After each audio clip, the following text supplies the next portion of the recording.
política, legislación y justicia para lograr un cambio verdadero. Acompáñanos en el ejercicio ciudadano para analizar temas de actualidad a fondo con Amador Rodríguez Lozano. Amigas y amigos, muy bienvenidos a otro programa de la serie A Fondo con Amador Rodríguez Lozano. En esta ocasión nos va a acompañar también Alfredo Estrada Caravantes, pero a través de un control remoto, ya que se encuentra en la ciudad de Mexicali.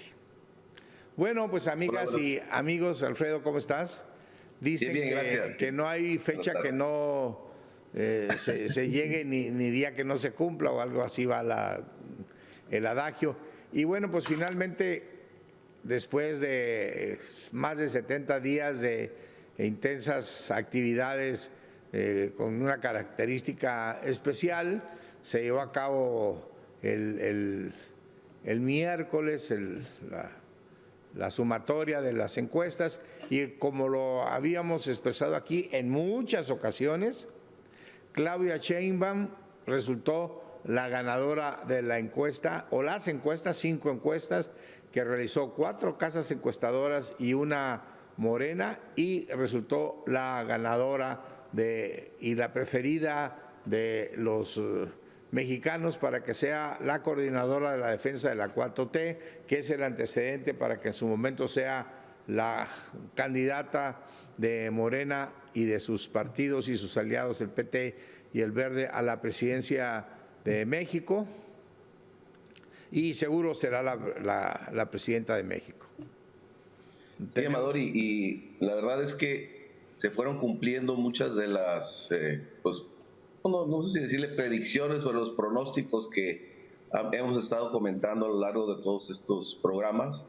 Y claro, el primero de ellos, el que tú comentas, ¿no? La victoria por los márgenes que se habían estado viendo en las encuestas que ya comentamos aquí en los programas anteriores, que desde hace un mes comentábamos que ya esas ventajas que se dejaban ver en las encuestas pues eran prácticamente inalcanzables. Y bueno, pues se cumplió ese primer paso del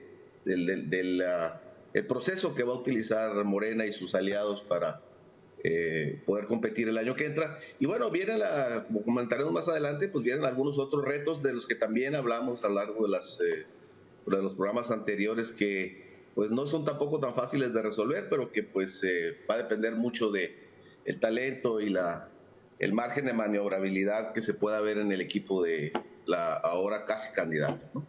Bueno, yo creo que fue un resultado tal como tú lo comentas.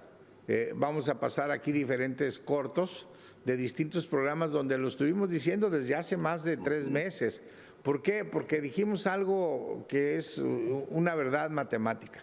Las encuestas no son más que un ejercicio matemático, demográfico, que te permite conocer de una manera muy acertada qué está pensando la población en un momento dado.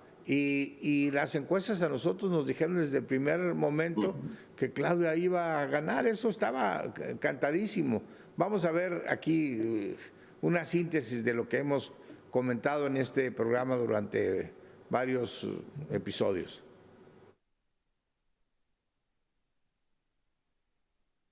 Y Marcelo va creciendo, no, que no nos engañen, Marcelo no está creciendo, Marcelo está decreciendo. Ya no existen posibilidades de que cambien las encuestas. No, pues es que ¿no? es de 20 al 40%. Es muy grande, ya les demostramos aquí en otras encuestas, como Claudia para subir 10 puntos tardó casi un año. Un año, ¿no? Exactamente. Entonces ahorita no puede perder 21%. Por ahí. ¿Cómo cambias eso? ¿Cómo cambias 15 puntos de la percepción de la gente que el 15% pero diga además, siempre no? No hay una sola que diga que Marcelo va ganando. Entonces, sí hay una favorita, la favorita es Claudia Sheinbaum, y de acuerdo a las tendencias ella va si sigue todo como va a ganar. O sea, va a ganar la consulta, ¿no? Ahora, Marcelo dice, porque en primer lugar. Hoy vi unas declaraciones de Marcelo donde le preguntan que si va a renunciar y dice, si voy ganando, ¿para qué renuncio? O sea, esa me parece que no es... entiendo desde el ámbito competitivo de alguien que está en la pelea. Claro, ¿no? y para motivar a su gente. Ni modo que diga voy perdiendo. Pues sí. Pero lo que sí es que... Esas son las señales que dices que... Son las señales que muestran que a lo mejor no va a aceptar, el resultado, ¿no? Porque podría haber tenido otra respuesta. Pero bueno, pues sí quedó muy claro que en varios programas con mucha anticipación que fuimos narrándole a usted que nos ve y a ustedes que nos oyen por el sistema de PSN, vimos cómo siempre mantuvo una ventaja amplia, Claudia, de 15 a 20 puntos dependiendo las encuestas, nunca decreció, o sea, nunca bajó de 35, 36 puntos y bueno, pues al final de cuentas se hicieron, déjeme explicarle a usted que está en su casa, se acordó, fíjese, esto es muy importante, se acordó que hubiera una propuesta de cada uno de los que participaban en este proceso. Entonces, cada uno propuso 2 encuestadoras. Todos estos nombres de las encuestadoras se pusieron en un saco, ¿no? O en un cajón, y se metió la mano y se sacaron 4. Así fue como salió estas 4 encuestadoras, que al final solamente hubo un cambio. Hubo un cambio porque todos estuvieron de acuerdo.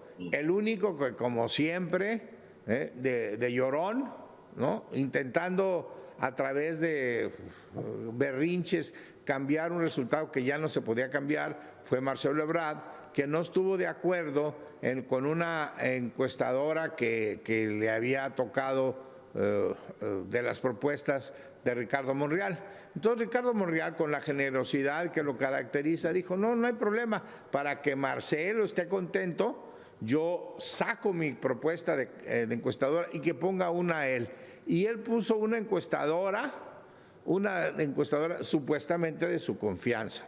Y entonces estas 4 encuestadoras, que yo conozco nada más a De las Heras, a Demotecnia y a Buendía, y hay 2 que no conozco. Una la propuso Adán y sé que es de Tabasco, es una encuestadora local que él le tiene confianza, y la que propuso Marcelo Ebrard.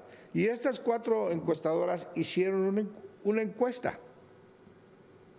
O sea, la encuesta, amigos y amigas, ya se los hemos comentado aquí, es un ejercicio matemático que trata de reflejar en una muestra de 1,200, 2,000 personas el representativo de la sociedad mexicana. O sea, en la sociedad mexicana el 52% son mujeres, el 48% son hombres. Por lo tanto, las 2,000 muestras, el 52% son mujeres y el 48% son hombres, y así sucesivamente de acuerdo al número de jóvenes, de viejos, de analfabetas, que tienen universidad, que solamente tienen prepa. Se hace una muestra representativa del país, y en este caso con encuestadores profesionales, vigilados por gente que mandó cada uno de los aspirantes, fueron a una casa, ¿no?, a hacer hacerle una encuesta, ¿no?, que básicamente decía, ¿tú quién quieres que sea él o la coordinadora de la defensa de la 4T? Y estos muestrarios se los trajeron a México y hacen un cómputo de todos ellos. Son 4 casas, más aparte a una que le llaman la encuesta madre, no sé por qué le llaman encuesta madre, pero es una que hizo Morena, es decir, 5 encuestadoras al final de cuentas, y llegaron a los resultados, y los resultados son casi similares. Miren ustedes, aquí tenemos la encuesta, en una que se llama CES, que no sé cuál es, Claudia Sheinbaum tiene 39.4. No sé si esta es la que propuso Adán Es la que... No, Amador, creo que si no mal recuerdo, creo que esa primera encuesta es la de Morena, que la de Morena, es la oficial. Es la oficial. Las otras eran para que se viera que el espejo, pues todas iban más o menos por los mismos rangos. Bueno, entonces la que sigue, que es Mercaey. La oficial es la que Mercaey levantó Morena, ¿no? O la luego Mercaey, que la tiene... La casa encuestadora que propuso Morena. Mercaey, que tiene 39.3, esta no conozco, esta encuestadora. Y luego la que siempre le dio muy alto a Claudia Sheinbaum en todas las encuestas, y es la que yo creo que es más objetiva, es de las Heras. De las Heras le da 41.1. Y Buendía y Asociados, que es una de las mejores encuestadoras de más prestigio del país, le da 36.6 a Claudia Sheinbaum. Y Géliga, que creo que esta es la tabasqueña, ¿no? Le da también, como de las Heras, 40.5. Y eso hace que Claudia sea la ganadora con 39.4 de los porcentajes de las encuestas. Y el que más le sigue en el promedio es Marcelo Ebrard con el 25.8, y es muy parejo también. Las distintas encuestadoras dan prácticamente lo mismo, es decir, no hay ninguna que digas, ay, mira, esta cómo se subió o esta cómo se bajó. Los rangos son muy similares y son 5 encuestadoras. Y Adán Augusto, también Adán Augusto, pues creo que fue la gran decepción, ¿no? De él mismo y de su grupo. Sí, pero si me permites, Amador, al parecer dentro de las reglas se estableció que la encuesta que va a señalar, digamos, los resultados oficiales es la primera. Las otras eran para que todos los contendientes tuvieran la tranquilidad de que, pues, aún las mismas encuestas, las casas encuestadoras que ellos propusieron, iban a arrojar un resultado similar. Pero si fue la primera, la oficial, en la primera aparece Fernández Noroña en tercer lugar y Adán Augusto en cuarto, como tú dices. Es decir, aquí sí, si esos son, si no mal recuerdo, si no mal entendí, si esas son las reglas, entonces quedó en cuarto lugar el exsecretario de Gobernación y gobernador de Tabasco. Sí, siguiendo esa perspectiva que tú dices y tomando en consideración que la encuesta madre sea, dijéramos, la que vale, la ¿no? oficial, sí. La que vale, ¿no? Las otras solamente demuestran que no hay alteración, ¿no? Que más o menos van por el mismo rumbo. Te muestran que en Fernández Noroña, que es la gran revelación, ¿no? La gran revelación, Fernández Noroña, que con un 12.2% se lleva el tercer lugar, ¿no? Adán Augusto, con todos los recursos que tuvo cuando era secretario de Gobernación, que utilizaba los recursos de la Secretaría para apoyar a gobernadores, supuestamente para que los gobernadores estuvieran con él, pues es una gran decepción.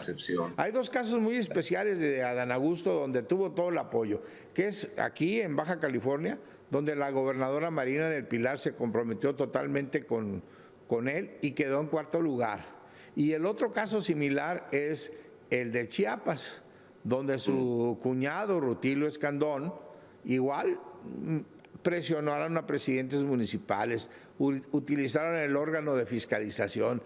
Al presidente de Tuxtla, Carlos, que estaba con Claudia, lo amenazaron, le corrieron a su hijo, lo presionaron, y aún así, con todo eso, Adán Augusto quedó en cuarto lugar en Chiapas también, así como en Baja California.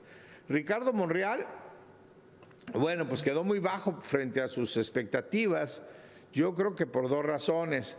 Básicamente porque desde antes Ricardo ya se había dado cuenta que sus posibilidades no eran muy amplias y decidió replegarse, es decir, hacer ahí unas reunioncitas, unas declaraciones en la televisión, lo que le da su propio hecho de ser senador, y hasta ahí.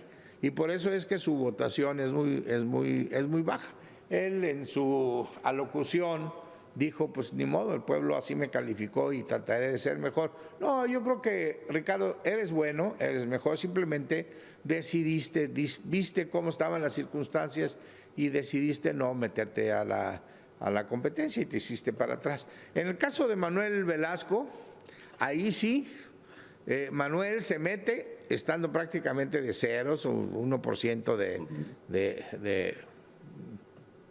de manifestación de voluntad de la gente.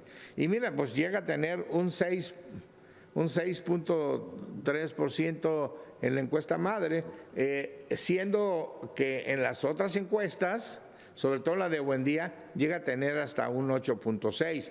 Quiere decir que de alguna manera que la encuestadora de Morena fue muy severa con Manuel y le aplicó criterios muy pesados para que solamente llegara al 6.3%. Pero aún así, yo creo que Manuel Velasco, mi amigo querido, que le envió un saludo muy afectuoso desde aquí, fue un fenómeno, pudo hacer campaña nacional, se dio a conocer nacionalmente, elevó las potencialidades del Verde y definitivamente, pues, perdiendo ganó.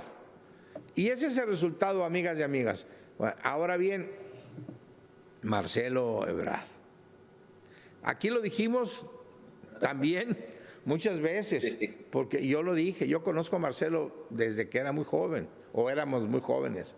Lo conozco muy bien. Yo sabía que se iba a rajar, yo sabía que no iba a aceptar los resultados. Lo dijimos muchas veces. A ver, venga un video hoy que tenemos de Marcelo. Hemos encontrado incidencias en una proporción muy superior a lo que habíamos previsto. Por eso se tardó tanto todo el proceso. Lo que les quiero decir es que nosotros afirmamos que esto debe reponerse, es decir, ya no tiene remedio. Ya no tiene remedio. ¡Llévense! ¡Me la robaron! ¡Me la robaron!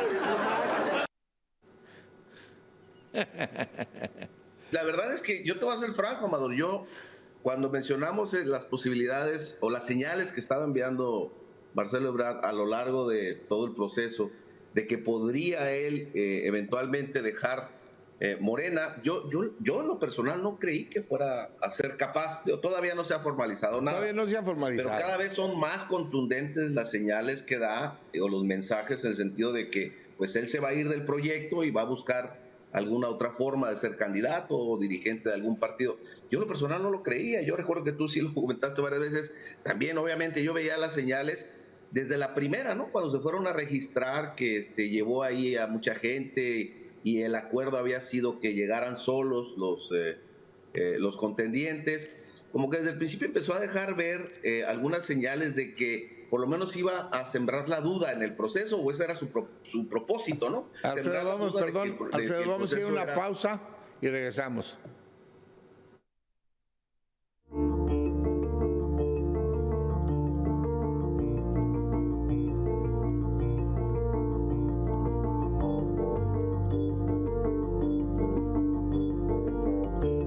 Política, legislación y justicia para lograr un cambio verdadero. Acompáñanos en el ejercicio ciudadano para analizar temas de actualidad a fondo con Amador Rodríguez Lozano. Miren, amigas y amigos, yo conozco muy bien a Marcelo Ebrard. Marcelo Ebrard, desde que sale del Colegio de México como un académico reconocido, se incorpora al grupo de Manuel Camacho Solís. En 1985, después de aquel famoso temblor que prácticamente destruyó una parte importante de la Ciudad de México, el gobierno no sabía qué hacer.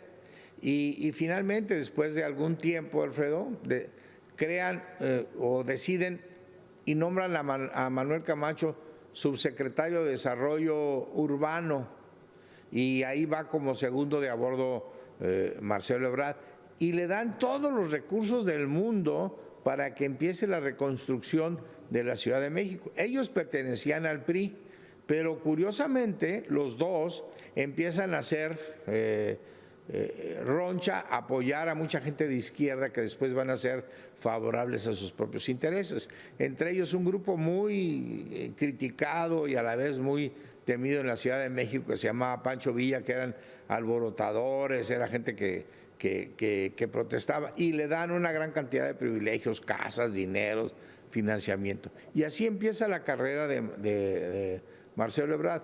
Marcelo Ebrard obviamente es un agente de prestigio y creo que tuvo un papel importante, talentoso al frente de la Secretaría de Relaciones Exteriores, aunque en mucho la política central la llevaba el propio presidente López Obrador. Sí. Marcelo desde el principio se queja, ¿verdad? Se queja de que a pesar de que tiene, fíjate, le dan por decisión del presidente la coordinación de las vacunas, cuando realmente podría haber sido el secretario de Salud.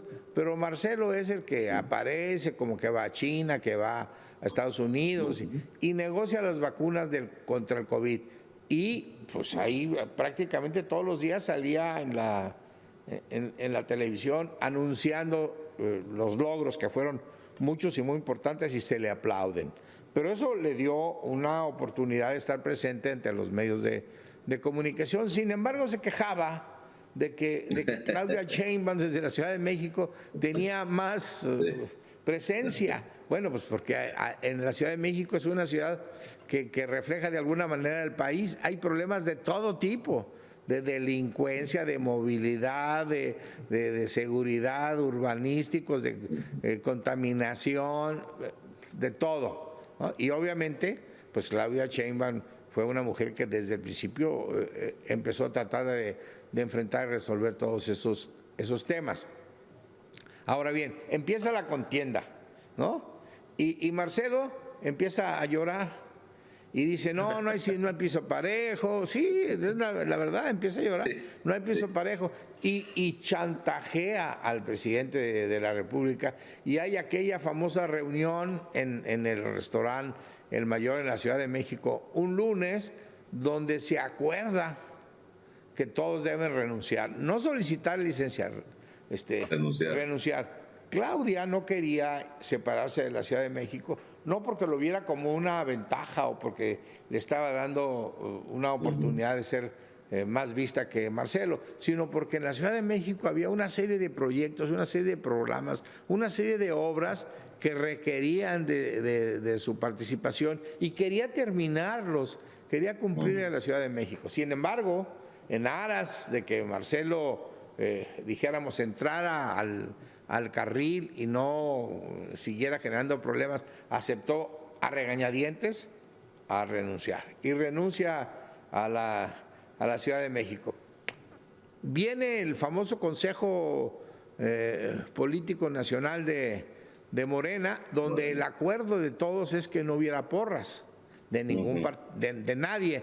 Entonces, no se me olvida que llega Claudia sola, porque ella nunca anda acompañada de multitudes, llega sola, se baja de su auto, y cuando se baja de su auto empieza una gran cantidad de gente a gritar, piso parejo, piso parejo, piso parejo. Y ella obviamente pues se molesta, y es cuando aquel famoso reclamo al presidente del Consejo, Alfonso Durazo, donde le dice, oye, ¿qué pasó? Si quedamos en una cosa... Se lo dice de otra manera, pero sí es cierto. Pero, mira, yo ahí viendo en retrospectiva y sobre todo viendo que se cumplieron los porcentajes de preferencia en las encuestas de los que habíamos venido hablando en los programas anteriores, yo me imagino que todos ellos, los que participaron, son políticos con mucha experiencia, y quizá Marcelo de los que más experiencia tiene de todos. Ellos saben, como lo mencionábamos aquí, es lo que es importante que nuestros televidentes radioescuchas recuerden, que en un proceso de un poco más de 2 meses es muy difícil que cambien las tendencias, por lo menos de una manera drástica, ¿no? Porque la percepción que se tiene de esos políticos ya es una percepción que se ha ido ganando con años, ¿no? Quizá estos puntos que ganaron, por eso está muy bien aplicada la calificación de que fue una hazaña lo que hizo Noroña y un poco también el ex gobernador de Chiapas, porque en realidad cuando empezó todo esto, ellos ya sabían que iba a ganar Claudia, porque eso decían las encuestas y porque ellos siendo políticos con tanta experiencia sabían que era muy difícil que eso cambiara. Entonces yo quiero pensar que cuando todo empezó y desde ese momento en el que se fueron a registrar los candidatos, ya Marcelo sabía que iba a ser imposible el remontar esa desventaja en las percepciones. Y desde ahí él empezó a planear cómo sembrar la duda en el proceso, ¿no? Y cómo provocar a los otros contendientes, sobre todo a Claudia, y a los organizadores, ¿no? Por eso es que desde ese momento fue que hizo esa maniobra de llevar porras que parecían porros, ¿no? Y que verbalmente agredieron a Claudia a la entrada, y luego hasta que llegó el momento que hace unos días, después de que se los resultados, bueno, pues ya los calificó Marcelo Ebrard de traidores al presidente del partido y al cobarde, presidente del Consejo. Cobarde. Cobardes, pero tiene razón, ¿no? Entonces, ella sabía que eso iba a pasar, y a lo largo de todo este proceso ya sabía que era imposible remontar. Además, él fue quizá el único que no hizo eventos públicos con mucha gente. Que no, ese sí hizo, pero pues lo hizo cada quien siguiendo su estrategia. En algunos casos fue poca gente, en algunos otros casos fue mucha gente. De hecho, él es el primero, antes de que empiece el proceso, él en el World Trade Center en la Ciudad de México presenta a 300 responsables de distrito y dice: aquí está mi ejército con el que voy a ganar, aquí están responsables de cada uno de los 300 distritos, antes de que se iniciara el proceso. Es decir, él ya venía trabajando, ¿no? Él no estaba nada más declarando. Luego, en el proceso, dice, limita los gastos y se le acepta. En el proceso hace una serie de cosas y todas se le van aceptando, ¿no? Pero al final de cuentas, bueno, pues ya no se puede, tienes que llegar a una definición, y la definición es muy clara. Salen las encuestas y Marcelo Ebrard pierde, queda en segundo lugar con 26 puntos, como venía desde hace más de un año apareciendo, o sea que no es una sorpresa. Ahora bien, es importante que la gente sepa que Marcelo inventa una excusa de que supuestamente agredieron a sus representantes a la hora de la presentación de las encuestas.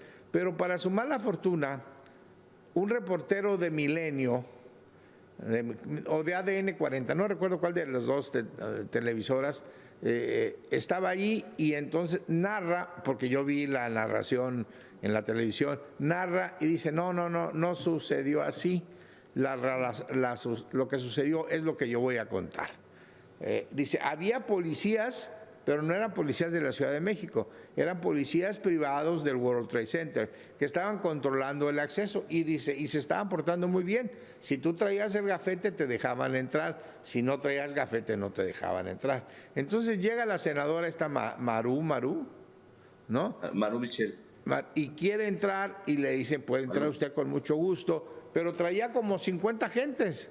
Y entonces ahí es cuando le dicen... Era una provocación, ¿no? Le dicen, lo siento mucho, pero usted puede entrar porque trae gafete, pero todos sus acompañantes no pueden entrar.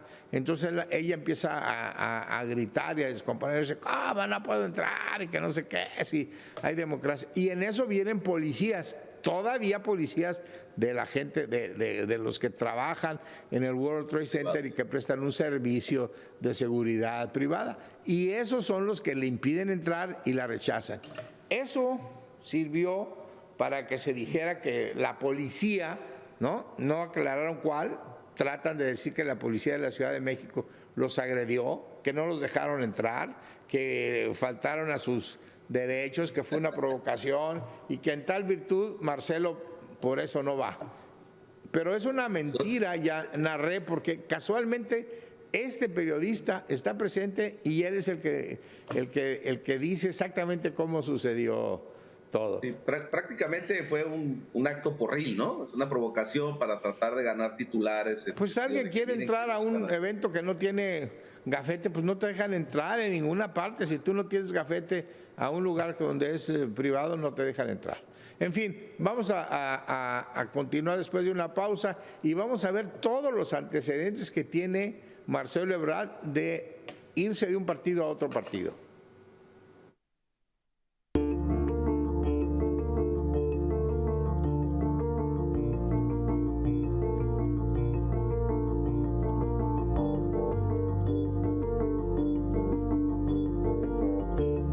Política, legislación y justicia para lograr un cambio verdadero. Acompáñanos en el ejercicio ciudadano para analizar temas de actualidad a fondo con Amador Rodríguez Lozano. Amigos, amigas, les comentaba que Marcelo ha venido estirando la liga hasta un grado que ya no puede hacer otra cosa más que romper con Morena. Él mismo lo dijo en unas declaraciones de días pasados, donde dijo, ya no tengo cabida en Morena, ya no tenemos cabida en Morena, refiriéndose a él y a un grupo de colaboradores. Luego, después hubo otro comentario donde dice, yo estaré en la boleta. Y hay nada más una forma, desde mi punto de vista jurídico, nada más una forma de estar en la boleta, que es como candidato independiente. Ahorita voy a explicar por qué.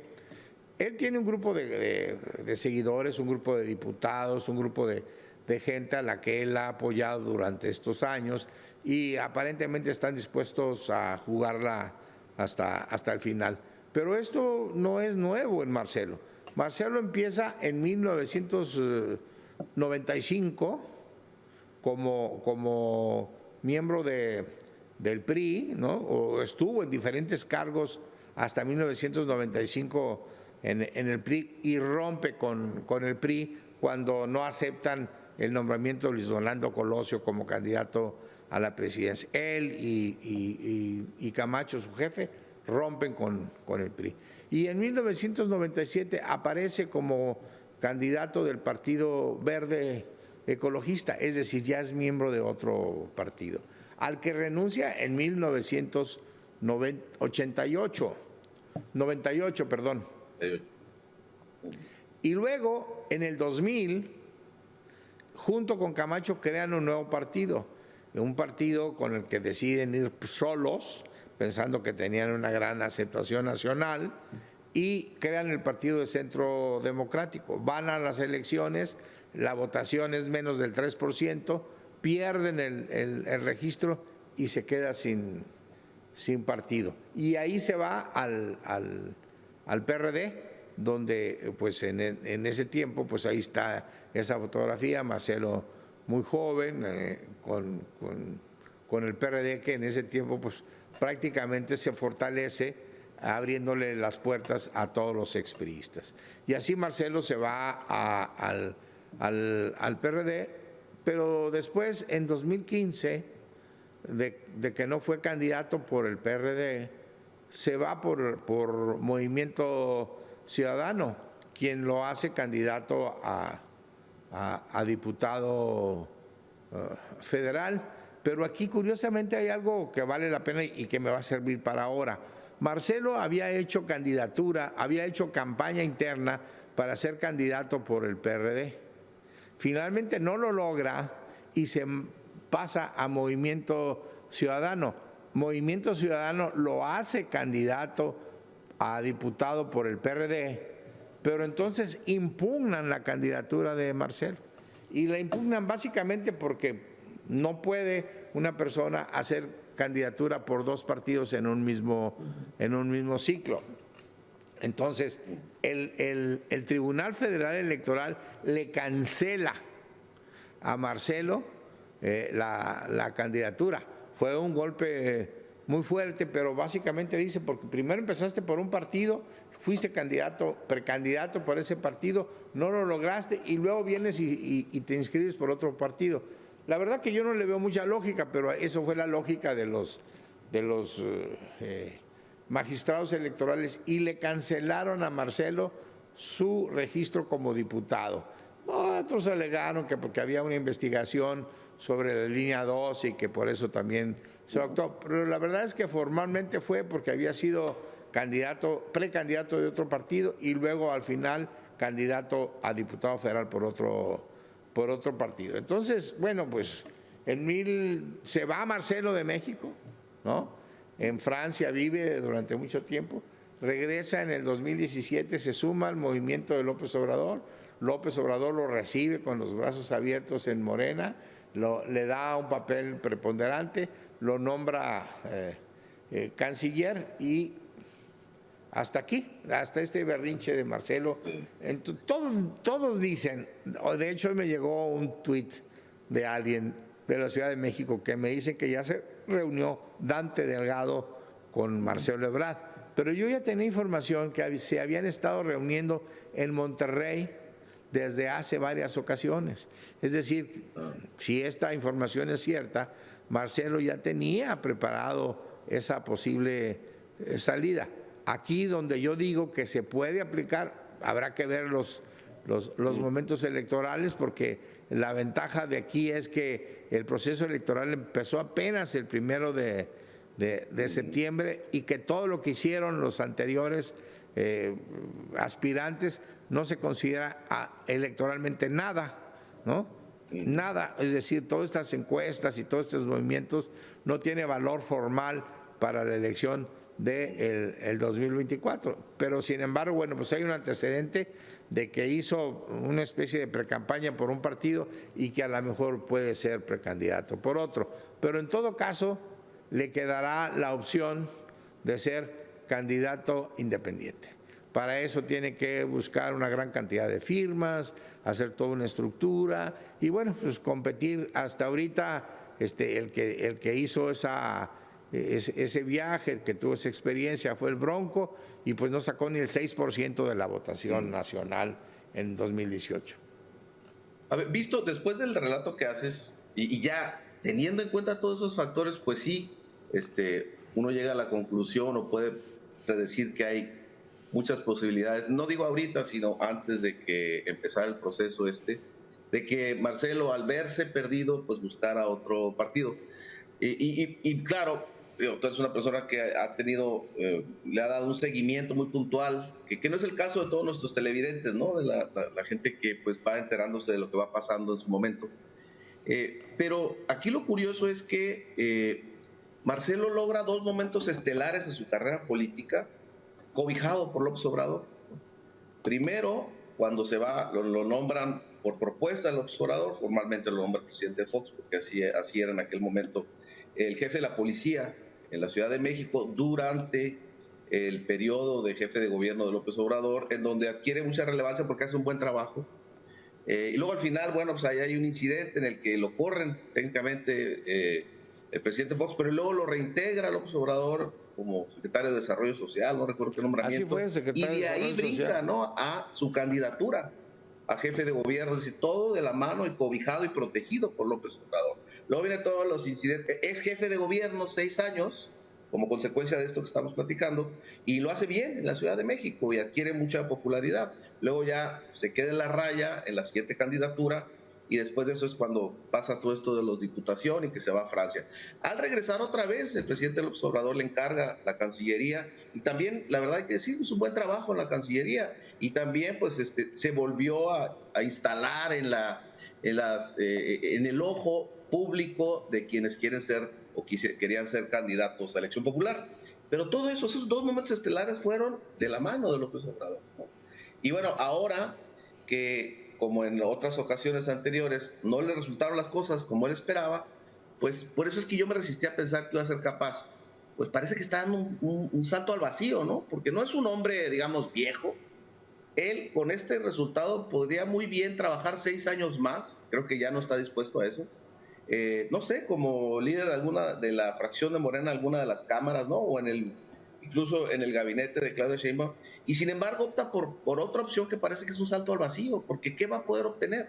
No se te olvide, Alfredo, que la política es pasión y que a veces también se actúa muy irracionalmente y uno piensa que ya no tiene otra oportunidad más. A mí me pasó en el 2021, cuando yo debí haber sido el candidato a gobernador por el PRI, pero todas las trampas y todo el teje y maneje del Comité Nacional del PRI en aquel momento. 2001, dijiste 2021. 2001, ¿no? Perdón, es 2001. Me llevó a renunciar al PRI, ¿no? Y claro, renuncié al PRI y pudo haber sido también un salto al vacío, pero pues eran los momentos, la pasión. Y yo creo que por eso está pasando Marcelo actualmente. Vamos a esperar hasta el lunes. El lunes va a tomar, dice él, una definición. pero yo creo que ya lo dijo él con claridad, a pesar de que tanto Mario Delgado, presidente de Morena, como la defensora de la 4T, Claudia Sheinbaum, le han dicho las puertas están abiertas, pero dicen que no les han contestado su propuesta. Pues lo más seguro es que Marcelo se salga de Morena. Se irá a Movimiento Ciudadano, se irá como candidato independiente. Eso lo sabremos la semana que entra y seguramente lo vamos a analizar. Yo quisiera también, Alfredo, que comentáramos con la gente qué sucedió con el famoso Frente Unido de México, que es toda la oposición más el grupo de Claudio X González. En el último programa que hicimos, analizamos la posibilidad de que Beatriz Paredes le ganara a Xóchitl Gálvez en una participación territorial. Creo que lo mismo llegaron a la conclusión sí, claro. los que manejan el Frente Unido y decidieron hacer una serie de medidas que no estaban en el script, que no estaban en las reglas, y buscar bajar a Beatriz bajar Paredes. El caballo a todos, incluyendo a Beatriz Paredes. Sí, lo primero, todos lo fueron bajando. Vamos a una pausa y regresamos con este tema.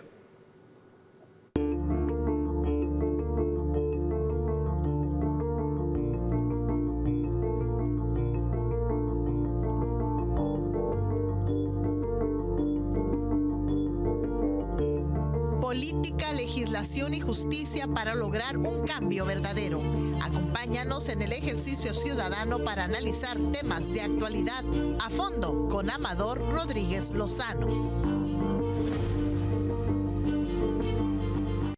Amigas y amigos, señalábamos lo que había pasado con la oposición en México y cómo ante el temor de que fuera a ganar Beatriz Paredes y con eso rompiera la estrategia que había diseñado un grupo de empresarios al mando de Claudio X González, hicieron una serie de medidas de última hora para que ganara Xóchitl Gálvez. El primero de ellos fue que se había acordado que el domingo 3 iba a haber la información de quién había ganado la encuesta y quién había ganado la votación en tierra. Sin embargo, antes de que eso pasara, ante la posibilidad de que Beatriz les ganara por tierra, que el PRI les ganara por tierra, decidieron sacar la información de la encuesta telefónica. Y la encuesta telefónica, bueno, pues estaba muy sesgada a favor de esta mujer, Xóchitl Gálvez, y eso hizo que se bajara Santiago Krill para que ya no compitiera con ella en las elecciones. E hizo también que el presidente del PRI, que es muy dado a las negociaciones por abajito, negociara para que se fuera Beatriz Paredes. Y Beatriz Paredes, ante el anuncio de esa diferencia en la encuesta telefónica, pues decide irse, se da cuenta que no cuenta con el apoyo de su partido y se va. Ahora bien, las razones son varias. Primero, la política. Temían que Beatriz Paredes fuera a ganar. Segundo, la técnica. No estaban preparados técnicamente para poner 2 o 3 casillas en los 300 distritos del país, tener que tener presidente, escrutador, sí. Toda esa parafernalia que se lleva. No estaban preparados y mejor dijeron, no, vamos para atrás, vamos a sacar por aclamación a Xóchitl. Y financieramente, todo eso cuesta dinero y técnica, política y financieramente no les convenía llegar al domingo 3 de hacer una elección y se fueron por el dedazo y se fueron por Xóchitl. Ahora bien, va a ser una competencia intensa, ¿no? Al margen de cómo haya llegado esta mujer, es una persona que genera simpatías entre todos aquellos que están en contra de la 4T, ¿no? No genera simpatías con la gente. Por sí misma.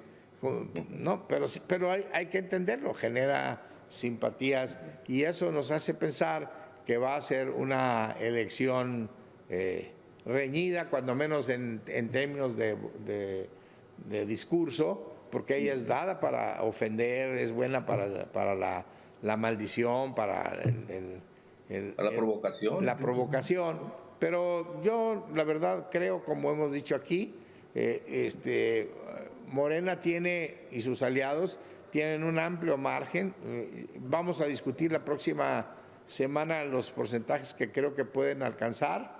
Yo no creo que en su conjunto lleguen al 25% de la votación nacional, pero bueno, pues ese será un tema que tendremos que ver la semana que entra, y también vamos a aprovechar muy rápidamente la próxima semana para decirles quién es Claudia Sheinbaum, porque realmente no se le conoce en el país, y queremos que la gente se entere quién es la coordinadora de la defensa de la 4T en México. Gracias, amigas y amigos, por su atención. Nos vemos la semana que entra en otro programa más de la serie A Fondo con Amador Rodríguez Lozano. Gracias, Alfredo, por participar desde Mexicali. Vale. Espero que no te deshidrates, que esté agradable el calor, y sobre todo que no haya apagones. Gracias. No, afortunadamente no. Saludos.